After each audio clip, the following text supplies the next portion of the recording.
A left alliance between Nepal's former Maoist rebels and moderate communists is heading towards victory in the recently held general elections. According to reports, the leftists are leading in 63 out of 80 constituencies. Nepal has seen 10 government changes in as many years. Political instability has given rise to corruption and economic slowdown after the 2015 earthquake, in which 9,000 people lost their lives. Prime Minister Sher Bahadur Deuba's Nepali Congress Party had formed an alliance with the Madhesi parties from Nepal's southern plains and the former royals as well. He is considered to be pro-India, while the opposition alliance is seen as closer to China. Nepal's election result is therefore being closely watched by both New Delhi and Beijing. China has been ramping up its investments in a bid to expand its influence in a nation rich in hydropower and home to Mount Everest.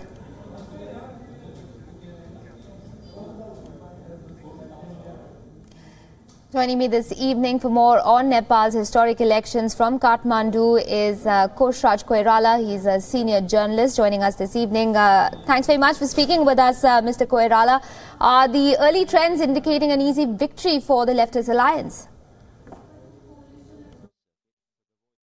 It seems that the this left alliance constitutes the CPN Maoist Center, the former rebel party, and the main opposition party now, the CPN-UML. And they had forged electoral alliance for this election. And it seems that they will have more than the simple majority required this election. I think they will be forming the government this time. Indications of a victory then for the left parties? Yeah, this time people voted for development and prosperity because we had a long political transition in our country, and they had campaigned for political stability, basically. And people were actually, this slogan had appealed a majority of the people because we had frequent change of the government. And also they had another slogan, that is development. So that is there, and I think the implication for Nepal would be like we'll be having a stable government in the coming days. Right, 10 governments in 10 years is no joke. How crucial is the China factor, Mr. Koirala, since Beijing is reportedly backing the left parties? No, I don't think that way, and there are some narratives going on in different media, but I think this electoral alliance came out of necessity because both the parties, especially the CPN Maoist Center, the former rebel party, knew its strength. And this election, if it had fought alone, and it was not going to do better, that was for sure. They knew this already. And these two parties, they forged electoral alliance.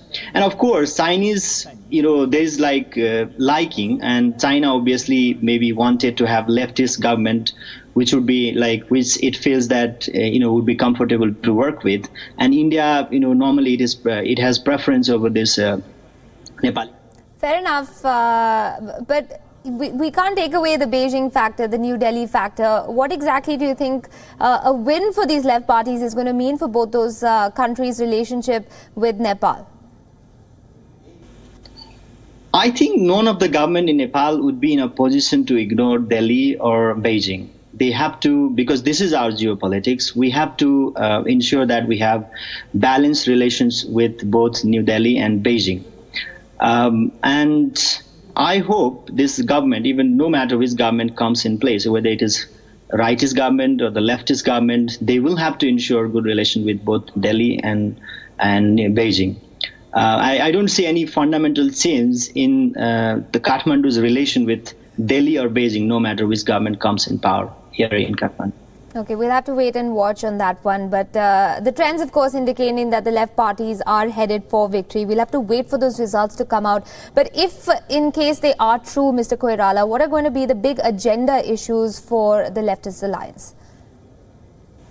Yeah, they have made big promises during election. They have given slogan of development, stability, and people are, impressed with the kind of agenda they floated during the election. For example, they're talking about railway. They're talking about other, mega infrastructure project. And I think if they fail to deliver these promises, then obviously, people will be disappointed. And next election, they will have to maybe, in election, they may not be able to do better in next election if they fail to fulfill their promises. I think they will have to ensure good governance. They will have to fulfill their promises, the big promises that they have made to people. I think that will be agenda, and I think it will take at least a month to form the new government. It's still the picture is still not clear how the government will be formed.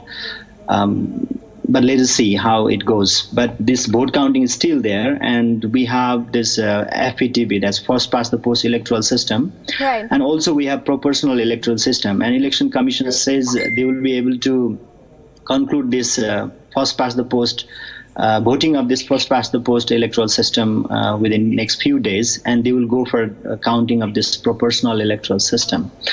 So may take few more weeks, and let us see how things go.